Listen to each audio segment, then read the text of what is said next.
purposely invite the rock and roll element into our community? Well, what's wrong with a little entertainment? Entertainment is fine, but this... we have lots of big acts that come through here. Ice Capades, Tiny Toons, Kenny G. Kenny G.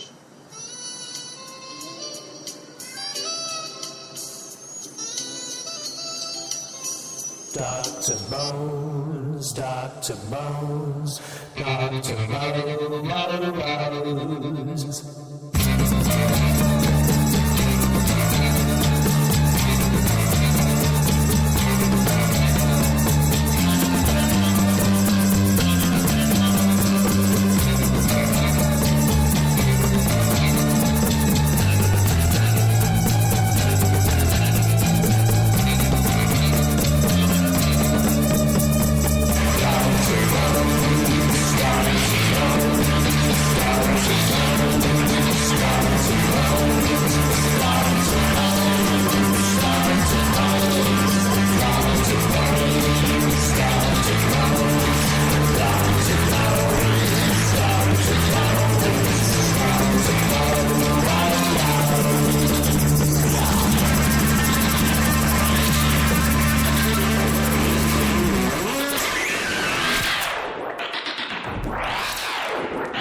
Good evening, this is Dr. Bones Live, and tonight my guest is Kittenhead. Welcome to the show.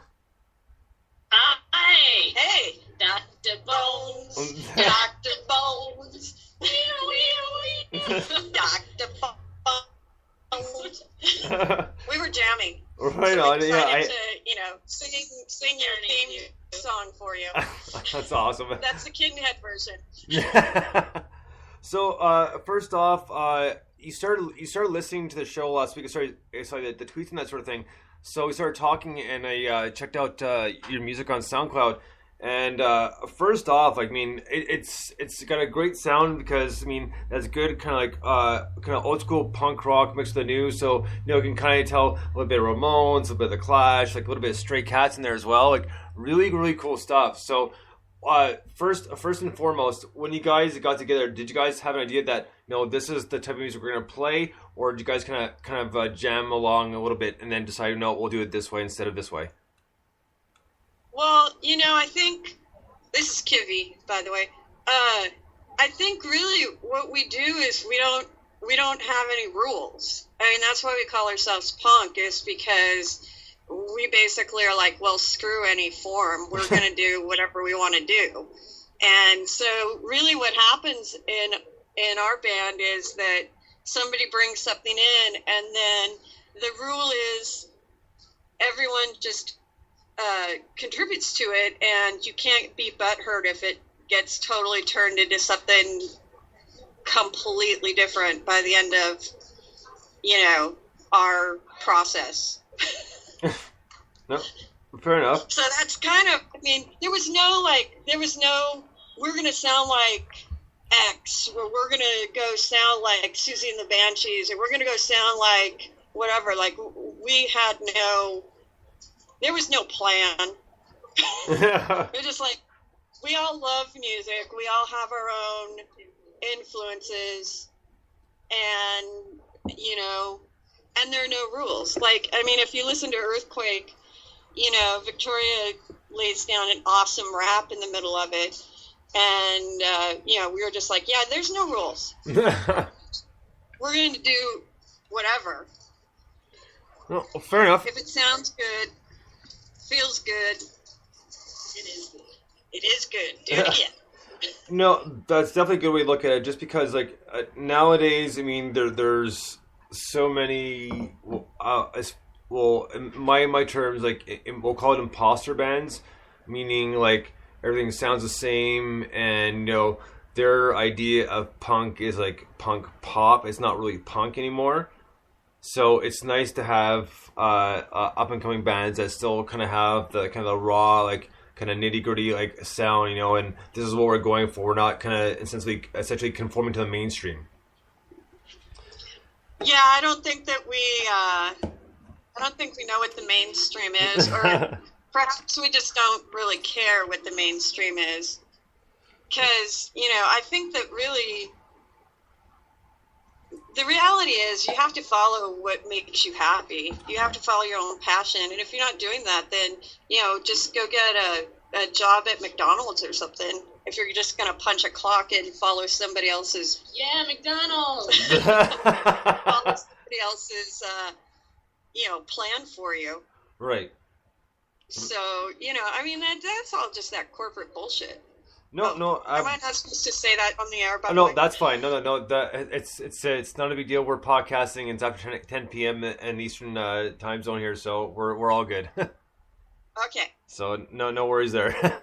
But the one thing I did want to ask you before you get more into music is the name Kittenhead.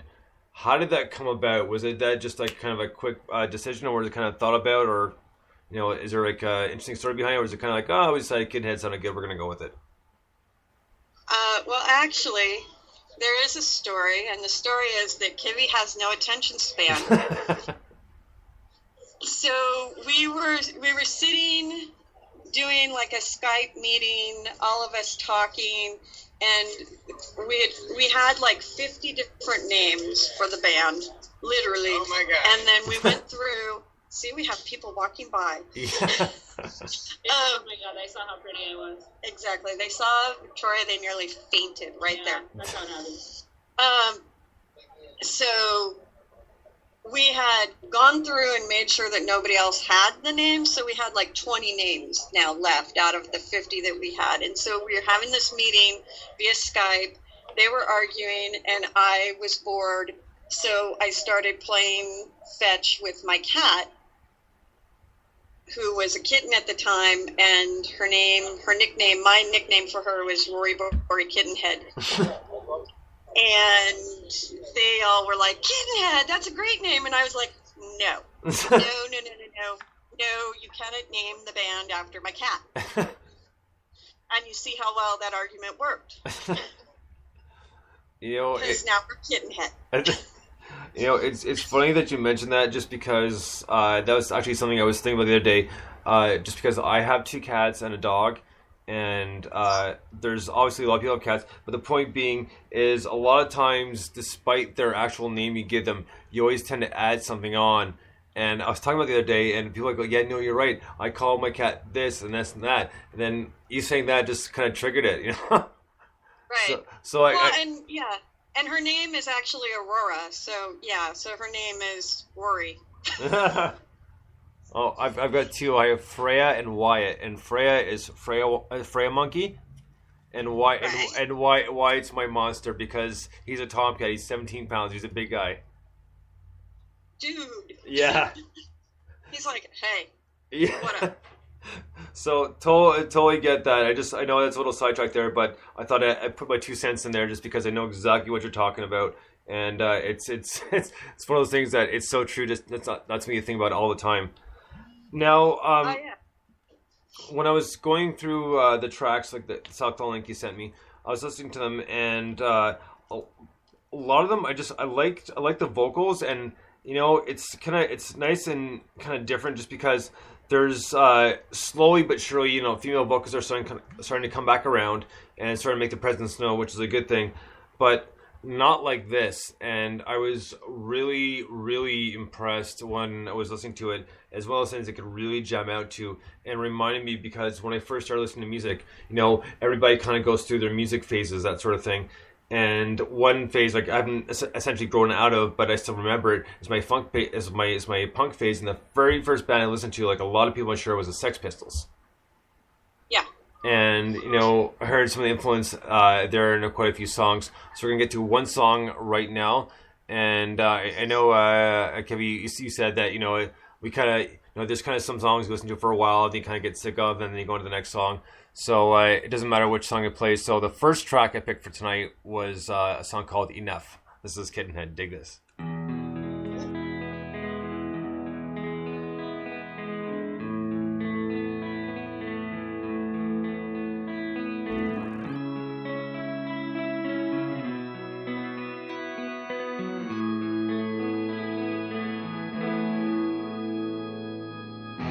I see you standing there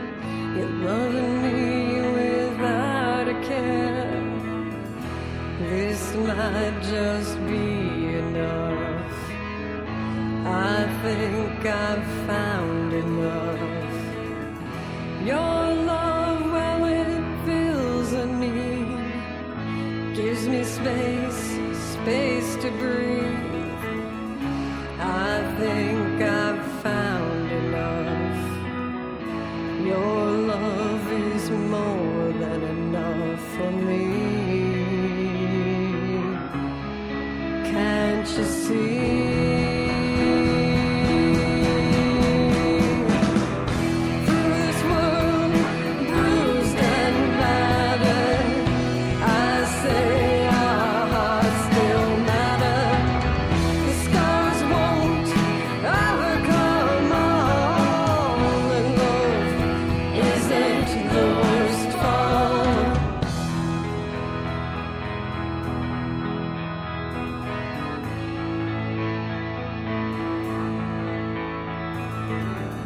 And is there more to do than live a life that's true?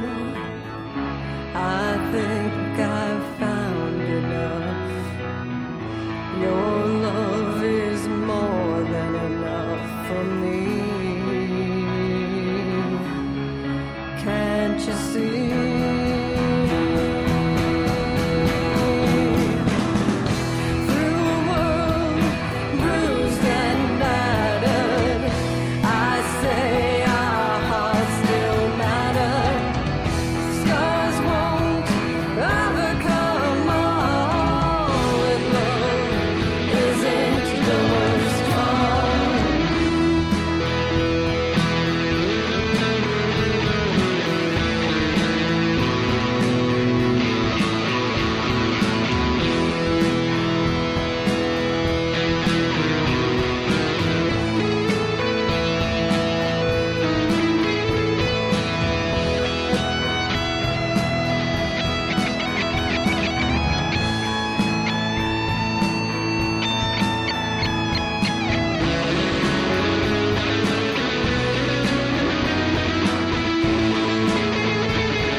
Kittenhead with Enough.